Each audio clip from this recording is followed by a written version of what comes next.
So for me, growing up, stranger danger, but I also had a personal experience. So I lost a very dear friend when I was younger. Now it was the pre-rideshare era, but it was a brutal abduction and murder, and it Mm, left me as a young woman feeling very vulnerable and unsafe. So when the rideshare industry became this sort of huge phenomenon, it was not something I was gonna be take part in. But I know there were times when I needed the service. I thought the technology, the innovation was amazing, yeah. but I was just too afraid to sort of dabble in that. But then as I started to discover and I started to hear of all of these assaults against women, Samantha Josephson's story, which was she was the student at USC Columbia, Hmm. opted into what she thought was her Uber, was abducted and brutally murdered. It was her stories, and hundreds and thousands of other stories that drove me to continue building or continue discovery if Yeah. there was a real market for this. But women, men and women experience fear differently. So everybody has experienced fear at some point in their lives, right? But there's a heightened level of fear that women feel when we are afraid or uncomfortable. I literally just had this conversation on the way with a friend. We were talking about the very same thing of how men process fear or just being uncomfortable versus women. And sometimes when I'm out and I'm sharing, this journey that I've been on, this company that I'm building, women get it like Right right away. Of away. course.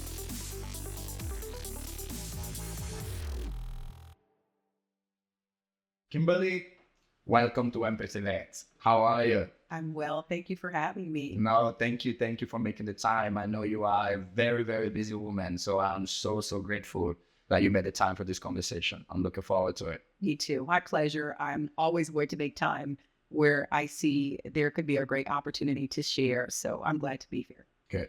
So I usually don't do a lot of research, but I was kind of nervous for this one. I don't know why. So I did a little bit of research and I was so fascinated by your journey, by your background. And so where I wanted to start is like, I know you are a serial entrepreneur and I feel like that word is being thrown around these days. I have a Yeah. but like you are a bona fide serial entrepreneur. So my question was like, was entrepreneurship something that was always a part of your life? And you consider yourself a purebred entrepreneur? You know, for me, the kind of people that, say they used to have a paper route and Yeah. sell a baseball card, or is that something that you stumble upon throughout your professional life? Yeah, so I come from a long line of entrepreneurs, but not always financial. There was always financial literacy there. So we lost a lot of property. We lost a lot of businesses, going back 2 and 3 generations.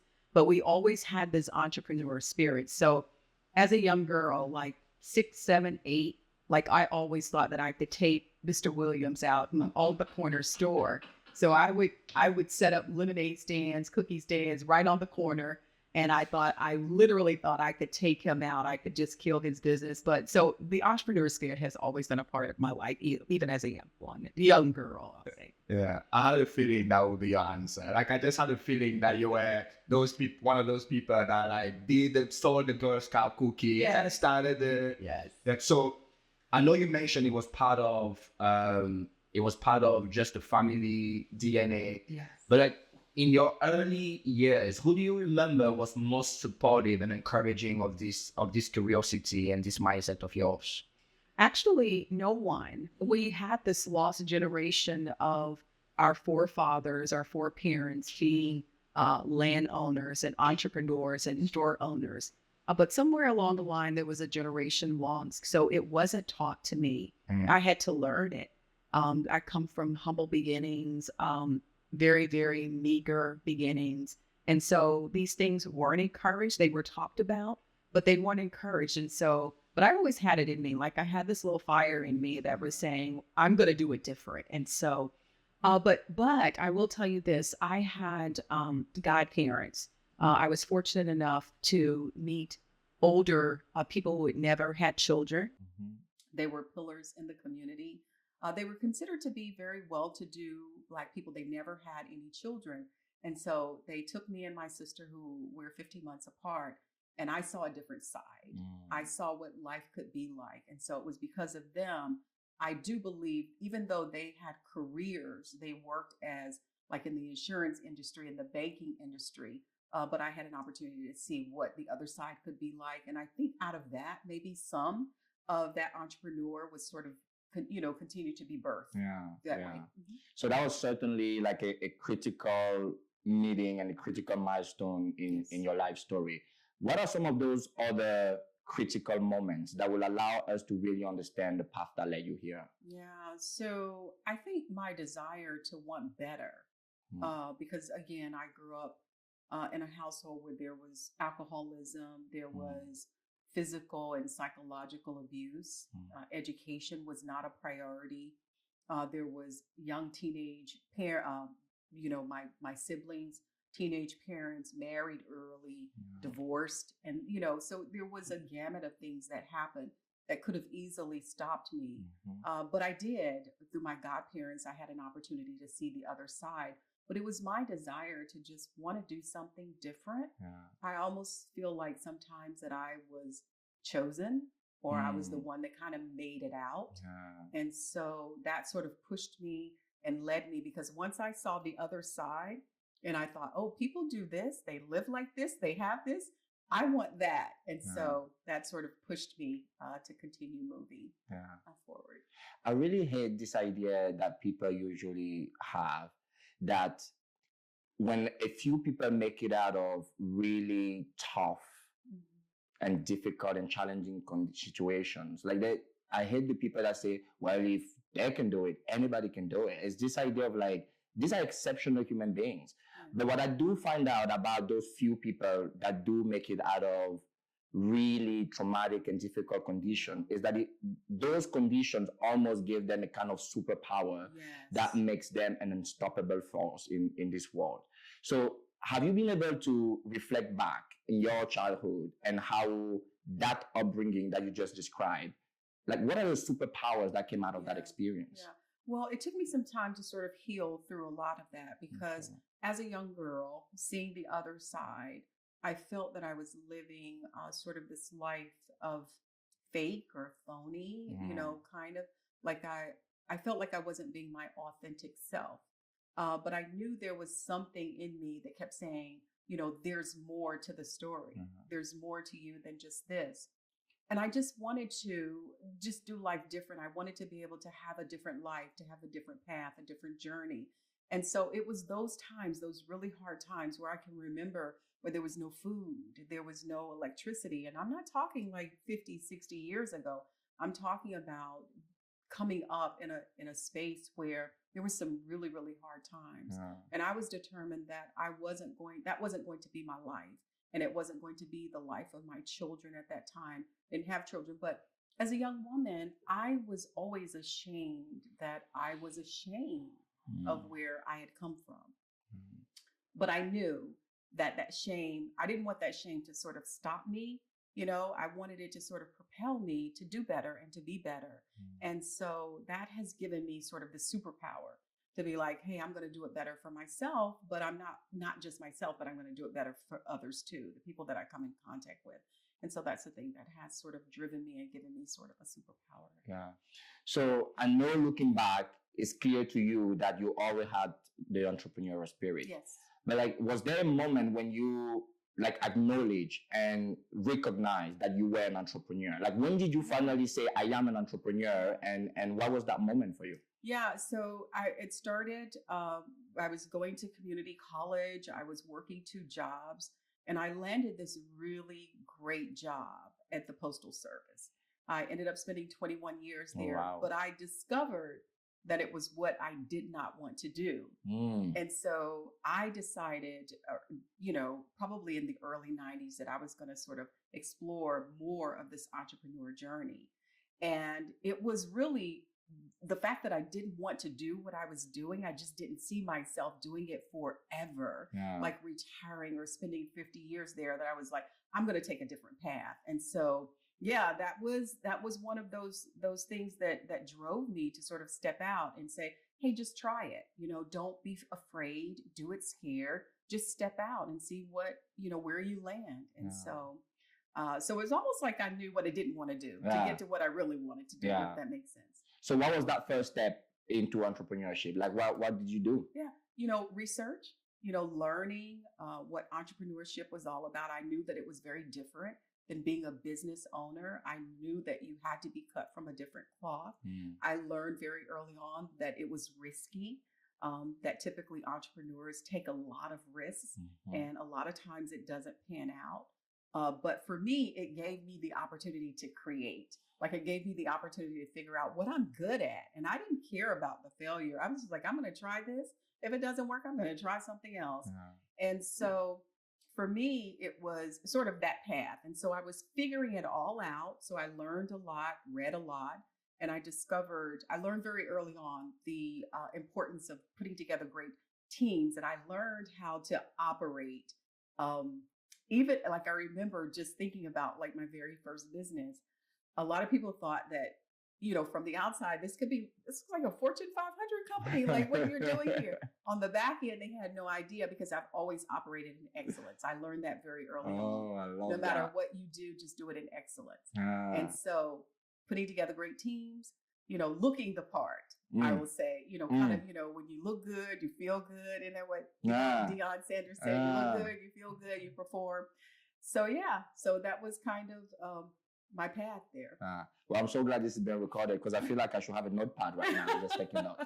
One of the things that you said in passing that I think is an important point to bring back up is this distinction between being an entrepreneur and a business owner. Yes. And I think we live in this world and this time of abundance where technology has made it so easy for anyone to start a project. And I think the distinction between an entrepreneur and a business owner is often missed. And I'm sure I miss it as well, which is the main reason I want you to elaborate on that point. Yes. Again, business ownership can be that you start a business, and I mean, there's some similarities, but you start a business and you focus on sort of just growth, sales, you focus on creating something impactful for the community. And you can be happy with that. Like, you can be happy with just building a great business and not being a unicorn, or not, 10xing a business. Entrepreneurship is something totally different. Again, it goes to taking risks. It goes to where we know that a large percentages of startups fail, but yet you're willing to take that risk. And it takes a lot of grit, and you have to be really scrappy. And it is not for everyone. As a matter of fact, my two sons are on the entrepreneur path. And I tell them all the time, "Oh, are you sure? are you sure?" Because I know it's a lot of glam and glitz, and everybody sees, oh, you can get, make this amount of money in 6 months and you can do that. But true entrepreneurship is extremely tough. It is lonely. It is a lot of, ebbs and flows. It's a lot of, I don't call them failures, but I call them a lot of lessons. And you have to be sure that it's what you really, really want to do. So there is a difference. So starting one business, it's not working. You take those lessons, you learn from that, and maybe you find something else that, you might be an opportunity. I always feel like that entrepreneurship doesn't always need to be like what you are passionate about. Some people get into entrepreneurship as a business opportunity. They see an opportunity to do something really great, and then it turns into passion. So, it's all in how you look at it. But no matter how you cut it up, it's extremely tough. And you got to be ready. You got to be ready for it. So in the face of so much risk and so much adversity, what sustains you and what drives you? What keeps you going? Why have you not run out yet? Oh, I have wanted to many times. No, seriously, what drives me is the fact that there are so many people connected to my greatness. One of the things that I try to do every single day is show up as me, right? My authentic self, because I've done the, looking pretty on the outside, but dying on the inside. I've done, the inauthenticity. I've done all of that. If I show up as me every single day, then everything around me gets to experience the greatness of who God has made me, who he's created me to be. So I get to create, I get to, explore, I get to come up with innovative ideas. And so, so that's the kind of thing that keeps me going. And the fact that people are connected to the greatness of what I'm building. that is not just for me. We're not in this for a house, a Yeah. car, or a boat, but it's to impact our community. And Yeah. so when you have that, it can be pressure, but it's somewhat of a drive Yeah. that tells you that you can keep going. Just to give you an example, I met with a group of my drivers last week for coffee chat. Said, just pull up, let's have some conversations. Let me know how we can support you. And literally, there were 6 of the women that were there at the last minute. And they were all in tears. They were in tears because they said, this is really more than a rideshare. Like, this is a community. But and I just started, tell me what's happening in your life. You know, what's going on. Share whatever you want. And they open up like a mushroom. Yes. That's it. And it's a lot because I'm an empath and I feel like I want to fix everything. But it gave me sort of this reassurance that, we're doing something great. Like, we're building something more than just a rideshare. So, No, so that's that. what keeps me going. Okay. I have 2 follow-up questions based on what you said. The first one is, I know this idea of showing up as our true self, our authentic self, is someone that everyone aspires to, but very few people successfully do. Yeah. So what advice do you have for especially the young people? I feel like as you are finding your way into this world, it's so difficult to show up as that authentic self. So how did you do it, and what advice do you have for other people that, you know, we all long for that? It took some time to get here, but don't believe the hype. I would say to the young people, you know, it's not always what it seems. Don't believe the hype. Again, I go back to, if you show up as anyone other than you, then I never get to experience the real you. And experiencing the real you means that I get to experience the gifts that are in you. I get to experience your ideas, your innovative thinking, your creative thinking. I get to experience all of that. If you show up in any other way, I'm not getting the realness of that. And so you never know what that can add, how much value that could add to someone's life, or, you know, you to someone else. So I say, don't believe the hype. It's not always what it seems. You know, just be authentic, you know, be organic, and show up and let us experience who you really are. You know? Yeah. I mean, it requires so much courage and so much bravery and so much self-awareness to show up as yourself. But to your point, the challenge in showing up on a daily basis as someone that you are now is almost harder than finding the courage and the bravery to show up as yourself, right? Absolutely. So one of the many things that drawn me to you is your latest venture, which is, you know, the rideshare. So I am so curious. How did you arrive at this place that this was needed in the world? Yeah. So I always get excited when I'm talking about this but most people don't know. I didn't wake up one day and say, hey, I'm going to start a rideshare for women. I actually was introduced to this space. Really? I was, as a business opportunity. I built businesses in the past. I'd failed at business. But I met a young woman at Winthrop University promoting my business at the time. I had built my own call center around quality assurance and client support. And so we had coffee over the course of a couple of years. And she said, hey, I was really impressed with what you had built. And, you know, there's this thing and I don't know what to do with it. And I know you've built businesses and I want to know if you want to partner. And so, and I don't often tell this story. I tell it in a safe space because I don't want it to seem like, you know, it was a bad experience or a broken partnership, which is what it actually was. But I always believe in honoring the value of someone's time, whether good, bad, or indifferent. I'm never going to bash anyone. I'm never going to say, you know, this person was horrible because this didn't work out. But we started together on this journey. About 2 weeks into it, I realized like it was like a light bulb that went off. I was clear about why I was here and what I was supposed to do. Now, perhaps we were not aligned and she might have had a different idea. But about 10 months into the project, she decided she didn't want to move forward. And I was devastated because I had put time and money and effort and I poured into building this company, building out the infrastructure. And I struggled with that because that was a broken partnership. That was a broken relationship with my sister. And so I prayed a lot. And I was like, okay, I've got all of these ideas, and you've actually shown me what I'm supposed to do here. Yeah. What do I do with this? Like, how do I navigate this? And it was clear. It was so crystal clear. It was like, don't stop. If I don't stop, you don't stop. Yeah. And because someone else stops, doesn't mean that you have to stop. And so that's how Just Her. Now, it was something totally different, but that's how Just Her was birthed.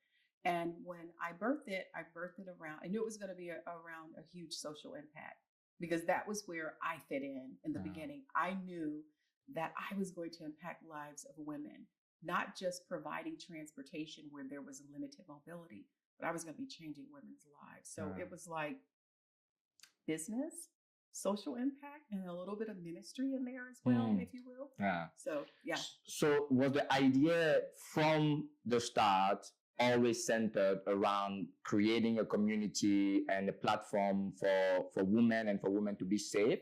Or was that a strategic decision to create a differentiation against the giants in this industry?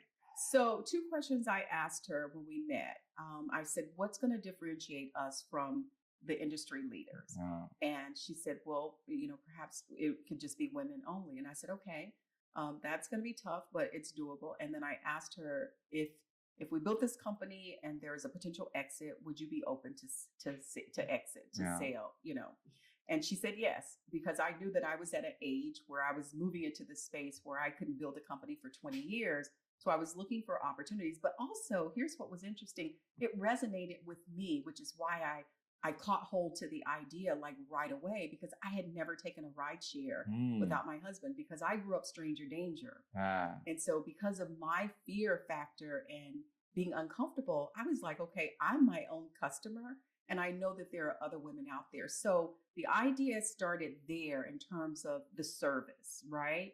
But everything else that was birthed in terms of community and what I've been able to build through Just Her was totally what God gave me after the fact. The idea of women's safety and how they have to navigate this world is something that, as a man, you understand intellectually, but it's so hard to truly empathize and understand what it is like, what that feeling is like to have to make different arrangements. Like for me, there was a moment. It was actually not that long ago where my wife decided that she was going to start taking morning walks. And then one day she said she's changing her route. And I'm like, why are you changing your route? She's like, no, I don't want to walk in the same pattern just in case. And that little moment was like, wow, like this is something that I would never even think about to do. And I know there are so many more of those arrangements and considerations and heightened awareness that's required to just be a woman. So can you tell us from your vantage point what that experience is and put it a little bit more in context of the rideshare industry? Absolutely. So for me, growing up stranger danger, but I also had a personal experience. So I lost a very dear friend when I was younger. Now, it was the pre-rideshare era, but it was a brutal abduction and murder. And it left me as a young woman feeling very vulnerable and unsafe. So when the rideshare industry became this sort of huge phenomenon, it was not something I was going to take part in. But I know there were times when I needed the service. I thought the technology, the innovation was amazing, but I was just too afraid to sort of dabble in that. But then as I started to discover and I started to hear of all of these assaults against women, Samantha Josephson's story, she was the student at USC Columbia, hopped into what she thought was her Uber, was abducted and brutally murdered. It was her stories and hundreds and thousands of other stories that drove me to continue building or continue discovery if there was a real market for this. But men and women experience fear differently. So everybody has experienced fear at some point in their lives, right? But there's a heightened level of fear that women feel when we are afraid or uncomfortable. I literally just had this conversation on the way with a friend. We were talking about the very same thing of how men process fear or just being uncomfortable versus women. And sometimes when I'm out and I'm sharing, this journey that I've been on, this company that I'm building, women get it like right away. Of course. But men, because there's such a difference, it's like they have to think about it. Yeah. And I got to tell you, I was on sort of Twitter Spaces last week pitching the company, and this topic came up, and as we started to talk about it, they were like, "Oh, you're just another, rideshare company, And it wasn't until he said, "My 77-year-old mother will not take an Uber." And so until men identify that it's about your wife, your daughter, your sister, your mom, it doesn't really resonate. And so I wanted this to be about inclusivity. I wanted it to be about not men thinking that we're alienating them, but the fact that I wanted them to look at just how we process fear or just being uncomfortable. Yeah. Sometimes women hop into the back of a rideshare vehicle and they're not interested in dating you. They just want to get from point A to point B. And sometimes men can be aggressive and we already know statistically, perpetrated crimes, 92% of them are male on female. So we're not making up something that's not a real reality. Of course. But your wife, she's thinking about those things because she has to process fear and being unsafe very different than you do. Absolutely. So. Yeah. So because the industry leaders are not focused and as obsessed with this idea as you are, what are they missing? What are they missing about the rideshare that isn't always the best option for women? Yeah. So there are several. I have several theories about why they're not, because they're humongous. They're industry leaders. They could easily flip a switch and do it. Women have asked, but they refuse to do it. It could be because they don't see in their eyes a real need for it. When you do billions of rides globally, worldwide, and you have 20, 30,000 assaults, it may seem very statistically, micro. Statistically, it seems insignificant. It seems insignificant, but one experience that a woman, it's too much. And so they're missing the fact that it's important for women to be able to have options. They're missing the fact that we process fear differently. If I'm in the back of a rideshare car and I'm on route, we take all kinds of measures to ensure. Like you were saying, your wife takes a different route. Well, I talk to women all the time who have this heightened level of awareness. They're getting someone to track their rides. They're checking tag plates. If someone goes off or veers off in a different direction, they're like, where are you going? What's happening here? And we start to have this anxiety, sometimes even physiological, stress and all of that. So I think that they're missing the fact that it's important to us that we feel safe. Women use this as a mode of transportation, thousands of women. And we need to be able to do it safely. And if not safe, because we're not always thinking when we get into the back of a car that a man is going to harm us. Sometimes it just boils down to comfort. Sometimes it boils down to, I feel better with my peer. Or just the fact that women build community with each other. I always use the analogy that, men, ride together. They might talk a little bit about the game or the stock market or whatever. But when and it's been proven, we hear stories all the time. I probably should start like this women's rideshare, what do they call it? Confession. Just to kind of hear the conversations that our girls talk about. That would be a great piece of content. Right? But when we're vulnerable and we have a safe place to open up, I might know who your mom is, your auntie, your grandma, because it encourages the sharing of stories and journeys. And that's what builds community. And I think that that's what the other industry leaders are focused on, being, unicorns and multi-billion dollars when we're really focused on safety and community. Yeah, no, I love that. It's one of those things, unless you're an entrepreneur, your initial response when somebody like you say, I'm building a rideshare, is like, well, what do you think you can compete in that space? But like for me, like they are not as obsessed and as passionate about this singular idea. And therefore, you're gonna win. Yeah. You're gonna win because, and I see it in our company as well. You know, when I was opening this agency, I was like, there are hundreds of agencies out there doing great work. Like, how can you justify the existence of one more? Yeah. And the answer to that is like, nobody is as obsessed with the idea of empathy as we are. Yeah. Like, people talk about customer centricity, they talk about putting customer first, but in practice, it's clear that it's not happening. Absolutely. It is clear in practice that it's not happening. Therefore, there is something that needs to happen. Like, some entity has to obsess over this idea to be able to gain momentum. And for me, that's the same thing that I see here. Like, intellectually, yes, well, we need to make sure women are safe, but like, unless somebody decides to obsess over the idea, then we're not going to have the momentum that we have. And I think about, what is the dating app that has the similar, what is Bumble. it? Bumble, right? Like, you have a group of women, a woman who is obsessed over this idea of creating a community for women. And now Bumble is held as this, you know, force to reckon with in industry. So I see a great parallel there. Well, thank you. And one of the things I got to tell you, my pet peeve is that you know, being in this industry now, mind you, I'm a business owner for over 20 years. I've built companies. My husband and I own an engineer consulting company. My husband's engineer by trade. We own a logistics company. I still own my call center that I don't operate in its full capacity. But so this was not new to me, but I'd never raised capital before because we were fortunate enough to bootstrap our own companies.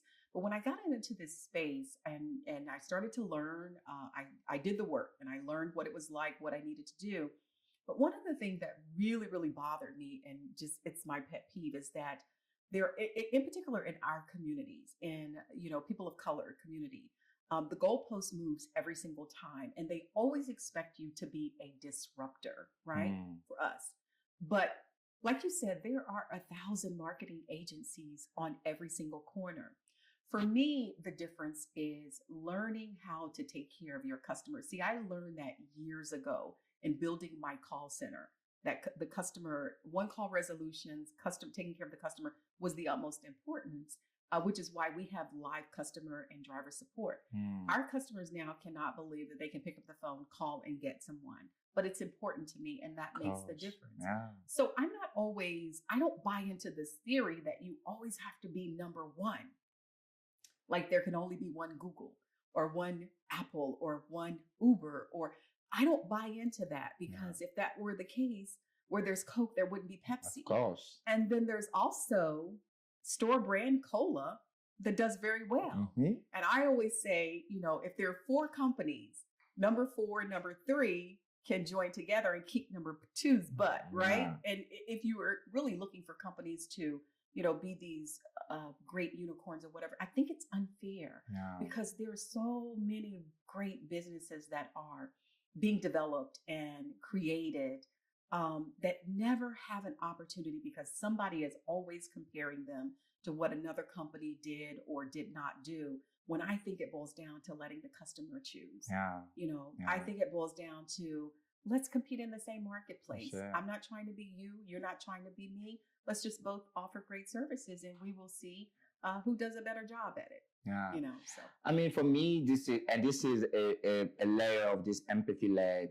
The people that are so focused on competition lack the empathy for the people that they seek to serve, right? Because then this idea of competition turns business into a zero-sum game. When really, like, entrepreneurship and business is something that is supposed to be additive. Like, we're not competing to increase the size of our slice. We are competing to increase the size of the market itself, right? And the people that focus on the customer really rarely have the time for the competition game. Because their focus is elsewhere. Their focus is on how we cannot deliver on the promises that are making to the people that are about to serve, and how we cannot continue to do it in the best possible way. You know, and then we also forget that this is not just a vessel to make money. This is supposed to be a vessel for expansion. For the founders and the people that join the cause. So yeah, it's people's life work, you know? Absolutely. And the audacity. Of The course. audacity of us to step into a space where when you even say the name, like I've said in countless seminars and webinars where the names Airbnb and Uber, they're synonymous with success and what companies are supposed to be. And a lot of times I'm just shaking my head and I'm saying there are 1,000 other great companies Wow. that can do the very same thing, but they never get an opportunity because everyone wants to stop them at, oh, you can't do what they've done. Like you No. can't do, when there's enough market for, I would love to see more people in this industry. But for us, it's very different. I always say we're on a different trajectory. Of We're course. not trying to compete with Uber and Lyft straight up and down. I don't feel that we could at this point, but I do believe that we can eat up some of that market share. Of And we've course. been able to prove that because 90% of our, in particular, our drivers and our early adopters are from. We're recruiting from them, so we know we know there's a need and there's space. But they don't not only just work for us; they still work for Uber and Lyft too. Of So course. listen, Yeah. we could share. Yeah. It's no big deal. Yeah. Like we could share it. So you mentioned at some point during this conversation that you had to fundraise for the first time, right? Oh, boy. And we know statistically that it is significantly harder for minority founders to raise capital, and it's even harder for women minority founders to raise capital. So can you, from your perspective and your own experience, speak to this point? Yeah. The challenges that you Yeah. faced in this journey of trying to raise capital? I just would have to sum it up with just saying it's disgusting. Mm. Like literally, it is disgusting that there is a certain entity or energy that controls whether a good company like yours or mine will be able to move forward and grow for the lack of funding. It makes me sick to my stomach. It really does, because I've seen so many companies that are great that never get the opportunity to move beyond where they are. It's been extremely difficult. No. It's been tough. It's been the hardest thing I've ever had to do. I had anxiety about doing it anyway because I'd never done it before, but I couldn't imagine going and asking someone for $1 million check and they actually writing it, right? Well, that's been true. Mm. That's been true because I have not had many that I've asked that have written that check. So it's a challenge because we bootstrapped the company. To this point, we have small investments. We have won pitch competitions and grants, and thank God for the organizations that support small businesses and early stage startups and give us an opportunity to at least get something to sort of move the needle forward. It's not enough, but it is something, that we can continue building or growing, or if you're in a discovery phase, research and development and all of that. But it has been, pretty disgusting to me to see all of the funding that is, that goes throughout sort of the venture capital world, and to know that women, and in particular minority women, only receive like just peanuts of it. It's not good, and it's not fair. It's not. No, it's not. I mean, I think, the landscape really has to, and this is one of those ideas that feels so counterintuitive to me. Yes. That like, even if you are driven by greed, it's in your best interest to make sure that you tap into all the talent and all the potential so that you can make more money. So like, this is one of those ideas, I talk about it all the time with people and with founders, is that even if all you care about is making money, it's in your best interest to best serve your employees and to treat them well, because that's how they bring. Absolutely. Yeah, so for me, I look at fundraising and this level of disparity, it just doesn't make sense to me intellectually. But then you understand the context of the country and you understand the context of the world, and some of those pieces make sense at a systemic level. Absolutely. Why this is happening. Very systemic, because when you think about it, if there is a community that is controlling most of the VC dollars and it is designed to stay within a network of people, then if you understand that, then it does make sense. And those of us who are trying to tap into it historically, it has not been proven to be successful for a lot of us. And so I think more needs to be done, since, the George Floyd, all of that, it's kind of died down. There were some people stepping up, some people seeing it, but to me, it was maybe a phase, because real change comes when you're continuously trying to make the difference. You're continuously trying to do something different. And I don't see that happening. As a matter of fact, VC dollars for women fail last in 2022 or 2021. So are we going backwards or are we going forward? And then also, I want the same freedom that you give someone else who is used to getting the checks. Give them a couple of $1 million and tell them to go figure it out. I promise you, if you give a bunch of women, in particular minority women, I know a handful of them that are killing it, that are doing really, really good, building really great companies. If you give us the opportunity with that kind of funding and say, go figure it out, I promise you we will figure it out. But we just don't get those kind of opportunities. So, and I mean, it seems like some players in the space get to receive the funding without even having figured out a way to generate revenue, right? And then, but you have to have a proven concept. You have to, which is the antithesis of a startup. Like a startup is not a smaller version of a company. It's an entity that is trying to find a sustainable business model. So like for that to be the condition to receive funding is like antithesis to why the investment, the funding exists in the first place. Absolutely. Right. But it's designed. It's designed that way to stay within a certain group. I'm convinced of it. It goes back and it goes so deep that until someone is going to disrupt it, it's going to continue down that path. And we, founders like you and me, we have to continue grinding and being, gritty and scrappy to make our businesses work.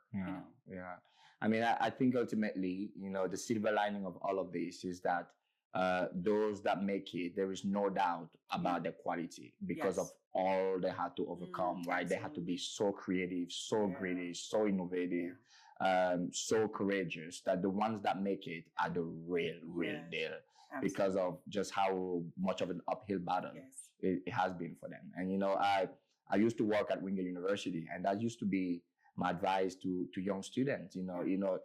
There are going to be a lot of things that are not fair, but I want you to look at it as this is forcing me to be excellent. Absolutely. It is forcing me to be the best at what I do because that's the only way for me to make it.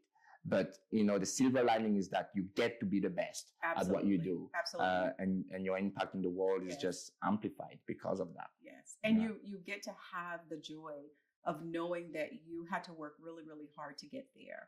Not saying that I haven't received, opportunities or people who are supporting me. But when it comes down to it, you've got to find a way to do it. Don't stop. Don't let that stop you. Just continue to find a way to move forward. Yeah.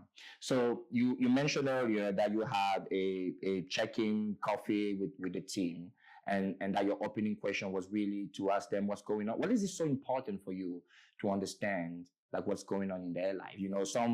Some are still fighting this idea that people shouldn't bring their whole self to work, that they are just here to work and to produce. So what is so important for you to understand what's happening in their lives outside of work?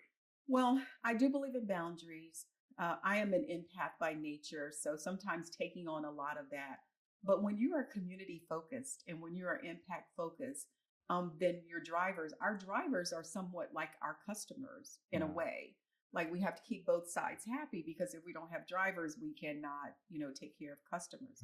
But it's important to me to understand their journeys, to understand how you got to where you are. And because if there's anything that I can do to help you, I want to know that I can do that. So it's important for me to learn of them. It's important for me to let them know that you are more than just your vehicle to us, that you are a part of a community that cares about you.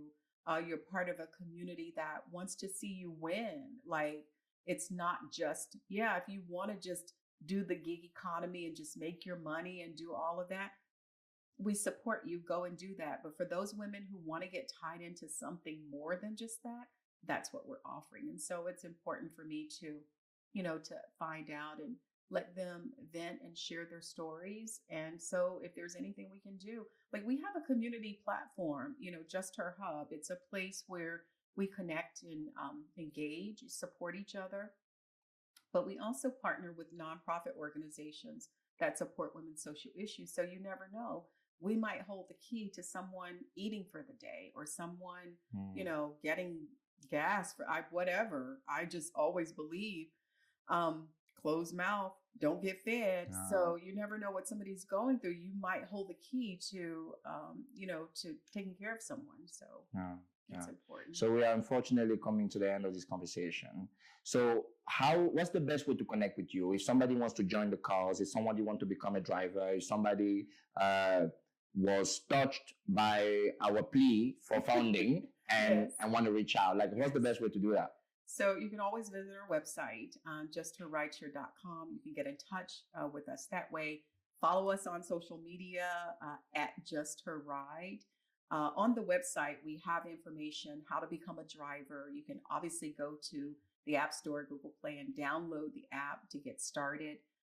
We are not just driving women or creating a safe work environment, but we're building community. And you'll always hear me talk about community because we're serious about, and I know everybody talks about community, but we are a real community, and we wanted to let women know that. So you can download the app. You can join Just Her Hub. If you have a business that you want to sort of share with our community, we allow you to do that. We don't monetize. We try to figure out ways.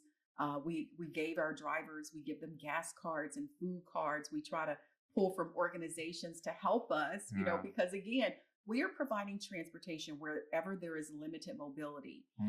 We're providing opportunities for women to work in an industry they would not ordinarily work in. We are big on the shared economy space and doing our part in eliminating carbon emissions. So we support the shared economy space. So we are doing a lot. So if you're interested, look us up, follow us on social media, check out our website, reach out to us. We'd love to have conversation. And if there is anyone out there that sees our vision and what we're building and you want to be a part of that, please reach out to us.